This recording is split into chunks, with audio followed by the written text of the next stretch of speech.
Sir, I am as dejected today as I was on the day the finance minister presented the budget. The description of the problems is correct, but the proposed solutions are not acceptable to us. I do not agree with the concept that linking the Indian economy with the world economy will improve the situation.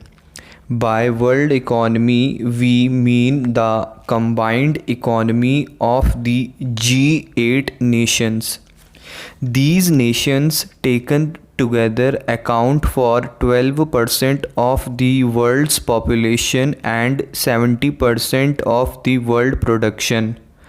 How can we compare the economy of poor countries like India with economies of those nations when the per capita income in India is rupees 40,000 and the per capita income in USA is rupees 5 lakhs, and in the case of G8 it is between rupees 4 lakhs and rupees 5 lakhs. The needs of the Indian people are different from those of the people of America, Britain, and Japan. When we return from visits to foreign countries, we talk about the developments in those countries and want to know why such developments do not take place in India. We always try to adopt the latest trends in foreign countries, but this thinking is detrimental to national interest. Therefore, it is not possible for me to think the way the Honorable Minister of Finance thinks, nor do I agree to his views. Mr. Speaker, sir, I heard the speech delivered by the Honorable Minister of Finance. He reiterated the same point that had we failed to pay back the debt we have taken, we would have also been in the same condition in which countries of Latin America have fallen.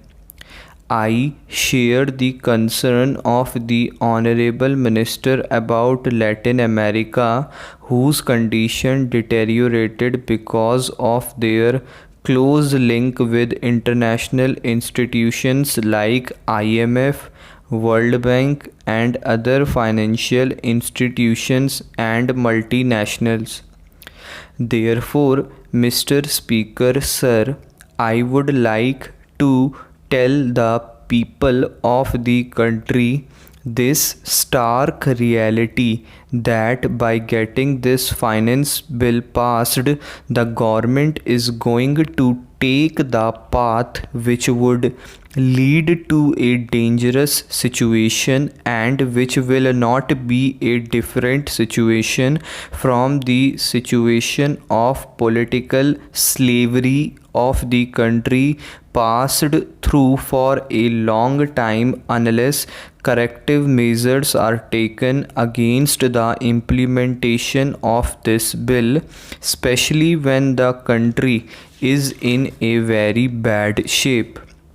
Mr. Speaker, sir, the ultimate goal of Swaraj movement was to instill national feelings in people and attain self-sufficiency. Gandhiji started that movement and many of the present honorable members of the House did not participate in the movement at that time. They may have been too old to participate in the movement. It might be possible that the students in schools were not taught the lofty ideals of our Swaraj movement in the country, and political leaders also do not bother to understand it. However, it is a fact that if we do not have national feelings and fail to achieve self sufficiency, we would be in great difficulty. I know that the government will be able to get the bill passed in the House, but we cannot associate ourselves with the bill and the policies adopted by the government. After presentation of this budget, there has been steep rise in the prices, particularly in regard to fertilizers, and though it has been stated by the Honorable Minister as a regional issue, it has further deteriorated the financial condition of the farmers. Mr. Speaker, sir, in view of the present situation, I fear the policy adopted by the government and the budget would lead the country towards destruction. The Honorable Minister has not suggested the solution to these three issues the way he should have. When Mir Jafar allowed East India Company to do business in India, he did not visualize the political ramifications of it. He thought it was just a trading company.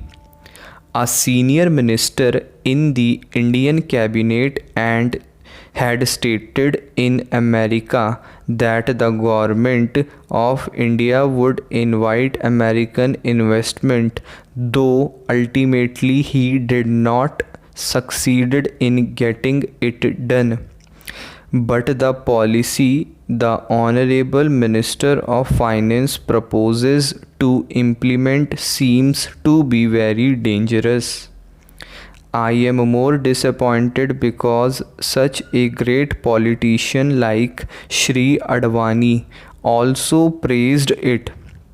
Would it be possible even for such capitalists as Tata and Birla, whom we accuse of imbalancing the Indian economy, to compete with Rockefeller and Ford? It is a sign of danger for our economy and also for the capitalist system. The industrialists who fail to understand the motive of this bill, we will have to repent and face the consequences afterwards. There are a number of banks in our country. The Honorable Minister of Finance has been the head of these banks. When nationalization policy was implemented, there were 14 banks.